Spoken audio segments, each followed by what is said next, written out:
Bonjour à vous tous. J'avais envie simplement de vous dire bravo. Bravo d'avoir traversé jusqu'à maintenant. Bravo d'avoir pu être ici et maintenant à l'écoute de ce message par rapport aux énergies globales de 2023. L'année est particulière, puissante, avec beaucoup de changements, beaucoup d'entrées de lumière et beaucoup d'augmentation du chaos. Chaos interne, chaos externe. Et ça va sans dire, si vous regardez un peu les médias, quels qu'elles soient, bonjour les dégâts.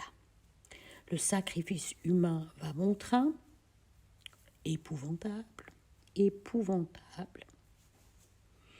Une horreur sans nom. J'ai envie de dire, arrêtons de nous sacrifier, nous, chacun d'entre nous, et que peut-être à l'extérieur, il y aura moins de sacrifices. Arrêtons de dire oui quand on pense non, non quand on pense oui. Arrêtons de vouloir être un gentil garçon, une gentille fille, un gentil ci, un bon machin, un bon truc, un bon papa. De nous mélanger les pinceaux avec des programmations à la mort moelle-neu qui nous enserrent et nous mènent vers l'esclavage de nous-mêmes. Soyons discernants, soyons à l'écoute, et ça n'est pas simple. Qu'est-ce qui est juste, qu'est-ce qui est faux? Elle est où la vérité? Y a-t-il une vérité? Y a-t-il 8 milliards de vérités? Chacun sa vérité. Je n'ai pas de réponse à vous donner. Ne cherchez pas à l'extérieur. Allez à l'intérieur, systématiquement.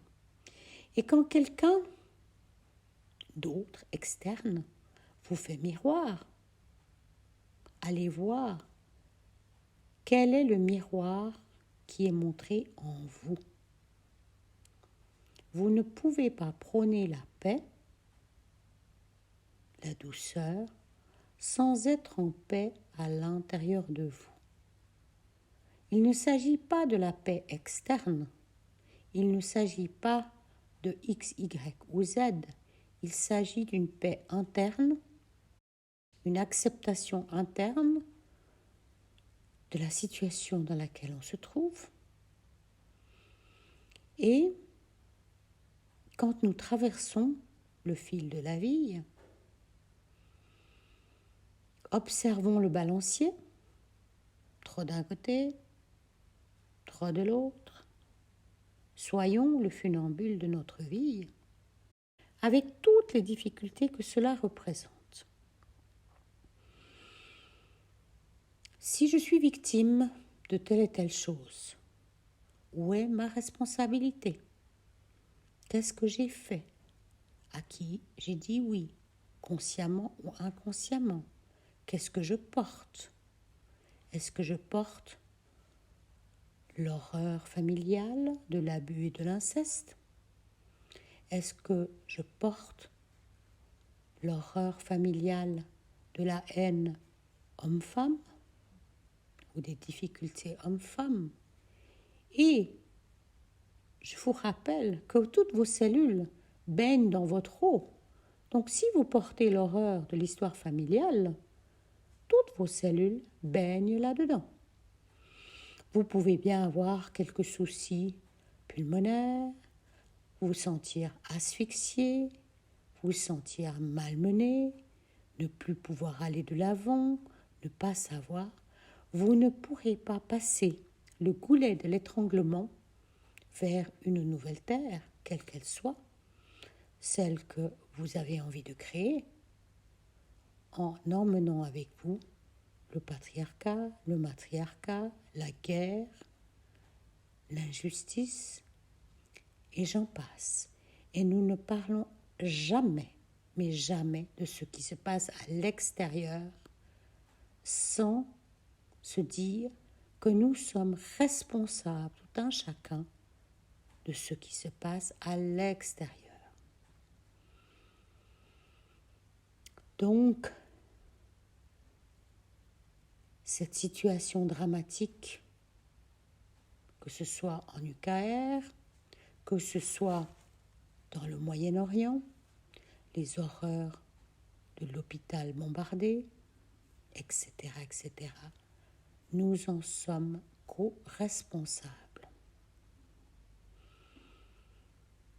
À travers nos comportements itératifs, ici et maintenant. Le changement n'est jamais confortable et vous le savez puisque vous êtes arrivé jusqu'ici. Le changement continue. Nous sommes à la fin d'une grande période dans notre histoire humaine et une énorme période où on vous a menti, mais vous aussi avez menti. Vous aussi, moi aussi. Nous avons menti pour toutes sortes de raisons, bonnes et mauvaises. Et nous arrivons mi-octobre 2023. Nous avons passé un bout du goulet. Ce n'est pas terminé. Il y en aura encore et encore et encore. Parce que le taux vibratoire de la Terre change.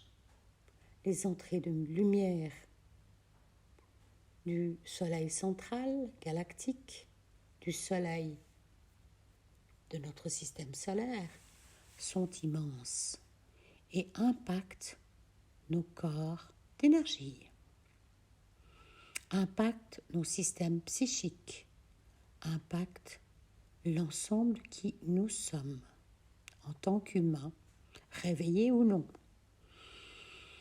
Pour ceux qui sont moins réveillés, la maladie, le cancer, les maladies auto-immunes, les problématiques de faillite ou autres seront là pour les réveiller ou pour les faire passer dans un autre plan.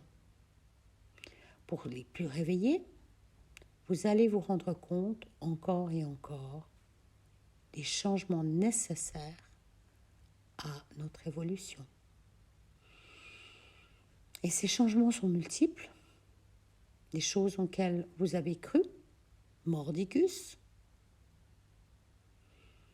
peut-être, vous direz, ah non, moi, je ne vois plus à quoi ça sert. Par contre, très clairement, nous allons devoir chacun d'entre nous revenir à la terre. Cette terre qui nous héberge.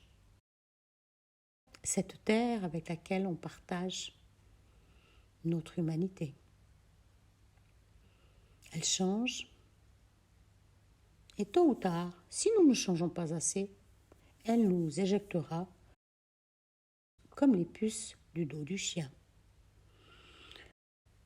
Son amour est grand, même très grand, mais tout d'un coup, elle devra avancer, comme tout un chacun d'entre nous, qui doit laisser derrière lui ou elle un conjoint, un parent, un enfant ou un animal. Le temps est arrivé. Et le changement peut être la mort, ici et maintenant, ou une décision consciente ou inconsciente d'avancer autrement, d'arrêter d'être le con de la farce, d'être celui qui paye ou celui qui soutient ou celui qui n'en peut plus. Pas simple tout ça. Donc bravo et beaucoup de gratitude pour vous-même. Donnez-vous des bons points, mais sachez que le chemin n'est pas fini. Et que, a priori, et je n'ai que ma propre expérience à vous livrer, le chemin ne sera jamais fini. Il continuera, il reviendra, il spiralera, etc., etc. À bon entendeur, prenez soin de vous. Vous êtes par définition la personne la plus importante de votre vie. Prenez soin d'autres, mais pas en vous sacrifiant. N'absorbez pas tout sans le recracher. Soyez discernant dans ce que vous faites et pourquoi vous le faites. À bientôt pour une prochaine vidéo et plein d'amour.